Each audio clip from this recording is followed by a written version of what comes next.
जरा सोचिए, अगर मैं आपसे कहूं कि आपको सिर्फ 2100 रुपए में हेलीकॉप्टर की सैर कराई जाएगी तो आप कहेंगे वाह, बिहार बदल रहा है।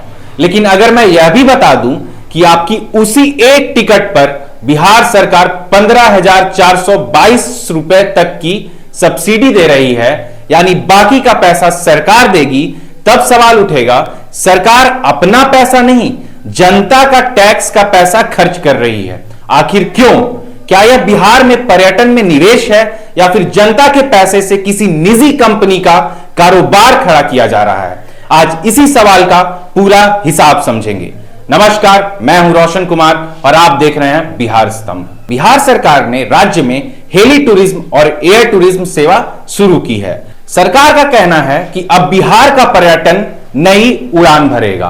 पटना से राजगीर, वाल्मीकि नगर और कैमूर जैसे पर्यटन स्थलों पर हेलीकॉप्टर सेवा उपलब्ध होगी। इसके अलावा पटना शहर के ऊपर भी जॉय राइड कराई जाएगी।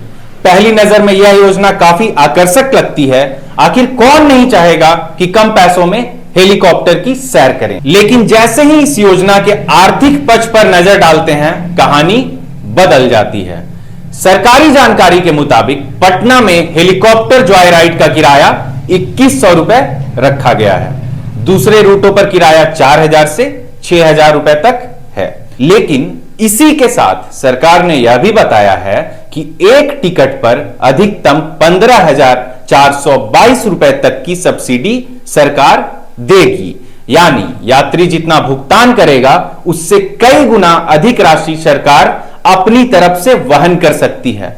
अब यहीं से सबसे बड़ा सवाल शुरू होता है। सवाल नंबर 1, आखिर इतना पैसा क्यों? सरकार कहती है कि शुरुआती दौर में किसी भी नई पर्यटन सेवा को सफल बनाने के लिए सब्सिडी देना सामान्य बात है। तर्क यह है कि जब पर्यटक आएंगे तो होटल, टैक्सी, स्थानीय दुकानदार, गाइड, रेस्टोरेंट और छोटे कारोबारियों की आय बढ़ेगी।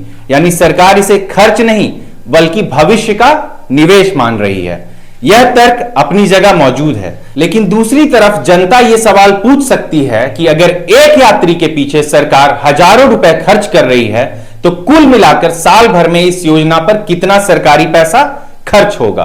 क्या सरकार ने इसका पूरा आर्थिक आकलन सार्वजनिक किया है? अगर नहीं तो करना चाहिए। सवाल नंबर 2, यह पैसा आखिर है किसका? सरकार के पास अपना अलग से कोई पैसा नहीं होता। सरकार वही पैसा खर्च करती है जो जनता टैक्स के रूप में देती है। यानी चाहे पेट्रोल पे टैक्स हो, जीएसटी हो, रजिस्ट्रेशन शुल्क हो या दूसरी सरकारी आय, आखिरकार यह जनता का ही पैसा तो है। इसलिए जनता का यह पूछना पूरी तरह जायज है कि क्या इस योजना पर खर्च किए जा रहे पैसे का लाभ पूरे बिहार को मिलेगा या इसका फायदा केवल सीमित लोगों तक ही रहेगा? सवाल नंबर 3, जो सबसे महत्वपूर्ण सवाल है, क्या किसी निजी कंपनी को फायदा पहुंचाया जा रहा है? इस योजना का संचालन एक निजी ऑपरेटर करेगा।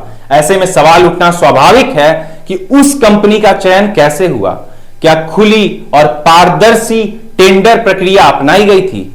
क्या सबसे कम बोली लगाने वाली कंपनी को काम मिला? सरकार ने किन शर्तों पर समझौता किया? इन सवालों के स्पष्ट जवाब सार्वजनिक होने चाहिए, क्योंकि मामला सार्वजनिक धन से जुड़ा है। ध्यान रहे, केवल निजी कंपनी के शामिल होने से कोई गड़बड़ी साबित नहीं होती, लेकिन पारदर्शिता बेहद जरूरी है। लेकिन अभी सबसे बड़ा सवाल यह है कि बिहार सरकार का खजाना मुश्किलों से गुजर रहा है। सरकार के पास आय के स्रोत कम हैं, यहां तक कि कितने महीनों से कई लोगों की पेंशन रुकी हुई है। एक और बड़ा सवाल, बिहार आज भी कई चुनौतियों से जूझ रहा है।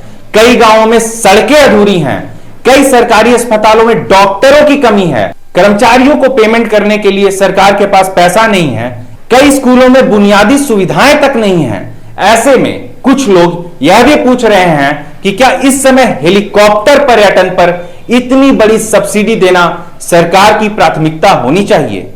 दूसरी ओर सरकार का कहना है कि विकास सिर्फ सड़क और पुल से नहीं होता। अगर पर्यटन बढ़ेगा तो रोजगार भी बढ़ेगा और राज्य की अर्थव्यवस्था को भी फायदा होगा।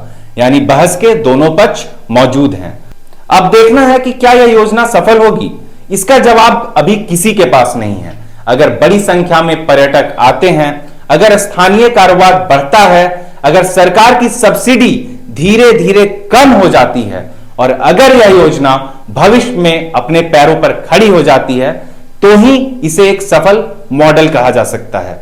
ऐसे में इस वक्त इतनी बड़ी राशि सब्सिडी के रूप में दी जानी कितनी सही है, यह आप बताएं। अपनी राय कमेंट बॉक्स में जरूर दें। क्या आपको बिहार सरकार का यह हेलीकॉप्टर मॉडल अच्छा लग रहा है या आपको लग रहा है कि आपके पैसों की बर्बादी है? धन्यवाद।